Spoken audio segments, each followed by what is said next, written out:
50 நாள்ல 1,00,000 இல்லைனா மொட்டை அடிக்கிறேன் சேலஞ்சில் இன்றைக்கி டே 1. இன்றைக்கி ஜொமேட்டோ ஓட்டலாம் அப்படின்னு கிளம்பிட்டேன். ஆனால் வெயில் மண்டையை பொழந்துருச்சு. நாக்கு தள்ளுது. லெமன் ஜூஸ் வேறு எடுத்துக்கிட்டேன் தெரியாமல். லெமன் ஜூஸ் குடிச்சிட்டு நாக்கு வறண்டு போச்சு. ப்ளஸ் போகிற இடத்தெல்லாம் இவங்க ஆர்டருக்கு வெயிட் பண்ண வச்சு, அவன் பேசுகிறது எனக்கு புரியல, நான் பேசுகிறது அவனுக்கு புரியல. சரி, ஒரு கட்டத்துக்கு அப்புறம் உட்கார ஆரம்பிச்சிட்டேன் எல்லா இடத்துலையும் போயிட்டு. சரி, இவங்க கொடுக்குற வரைக்கும் வெயிட் பண்ணுவோம், வேறு வழி இல்லை அப்படின்ட்டு. எல்லா இடமே கூட்டம். இன்றைக்கி உழைப்பாளர் தினம் அதுவும்.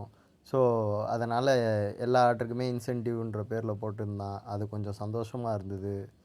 ஸோ ஒரு ஆர்டருக்கு 100 ரூபான்ற மேனிக்கு நான் அப்படியே ஓட்ட ஆரம்பிச்சிட்டேன். போகிற வழியில் ஒரு வாசகம் பார்த்தேன். அது கொஞ்சம் லைட்டாக சந்தோஷமாக இருந்தது. அதுக்கப்புறம் வந்த ஆர்டரில் சில கஸ்டமர் வந்து அவங்களே கீழே வந்து வாங்கினாங்க. ஃபோன் பண்ணோடனே நானே வரேன் அப்படின்னு. அதெல்லாம் கொஞ்சம் சந்தோஷமாக இருந்தது. மதியானம் ஆர்டரை முடிச்சுட்டு வீட்டுக்கு வந்துட்டேன். சரி, கொஞ்சம் நேரம் மொபைலில் சார்ஜ் போடணும் அப்படின்ட்டு. ஸோ இது வரைக்கும் 16 ஆர்டர் ஓட்டியிருந்தேன். அதுக்கப்புறம் சரி, சார்ஜ் போடுற கேப்பில் குளிச்சுட்டு சாப்பிட்டு சரி நகம் கட் பண்ணுறது இந்த மாதிரி எக்ஸ்ட்ரா ஆக்டிவிட்டீஸ் எல்லாம் முடிச்சுட்டு ஈவினிங் ஒரு காஃபியை போட்டு மறுபடியும் ஜொமேட்டோ ஓட்டலாம் அப்படின்னு கிளம்பிட்டேன்.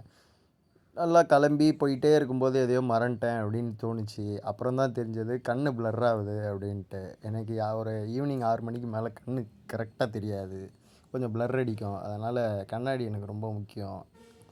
அதுக்கப்புறம் சரி கண்ணாடியெல்லாம் தொடச்சிட்டு போயிட்டு ஒரு டீயை போட்டு அங்கே ஒரு பிஸ்கெட் டிஃப்ரெண்ட்டாக இருந்தது. அந்த பிஸ்கெட்டை எடுத்து சரி இதையும் அதையும் போட்டு அடிப்போம் அப்படின்ட்டு அடிச்சுட்டு கிளம்புவோம் அப்படின்ட்டு ஒரு கேண்டிடாக டீ குடிக்கிற மாதிரி எல்லா விளாகர்ஸ்லாம் பார்த்துட்டு எடுக்கிறேன். சரி, ஆன் பண்ணலான்னும் போது ஃபோன் ஆஃப் ஆயிடுச்சு. என்னடா காலிலேருந்து கொஞ்சம் எல்லாமே நல்லா தான் நடக்குதுன்னும் போது இப்படி ஒன்று ஆரம்பித்து ஆன் பண்ண விடாமல் பண்ணிச்சு. அதுக்கப்புறம் ஆன் பண்ணி ஏதோ ஒரு வழியாக ஃபஸ்ட் ஆர்டரை அக்செப்ட் பண்ணிட்டேன். அந்த ஆர்டர் எங்கன்னா நம்ம பிவிஆரில் ஐடின்ற ரெஸ்டாரண்ட்டு. அங்கே பார்க்கிங்கும் கிடையாது. போனால் ஃபோன் பண்ணவும் முடியாது. அவனா ரெடி பண்ணி எடுத்துகிட்டு வர வரைக்கும் வெயிட் பண்ணி தான் ஆகணும், வேறு வழியே இல்லை. டென்ஷனாக இருந்தது மண்டை. இருந்தாலும் ஒன்றும் பண்ண முடியாது. சரி, சாமிக்கிட்ட சொல்லலான்னு போனால் சாமியே என்னை போக விடாமல் வழி மறித்து அந்த ஆர்டரை கொடுக்க விடாமல் பண்ணிச்சு. இப்படி ஒரு நாள் டே 1 எனக்கு ஒரு வெற்றிகரமாக தான் முடிஞ்சுது. இருந்தாலும் நம்ம நாளைக்கு பார்க்கலாம். பாய்.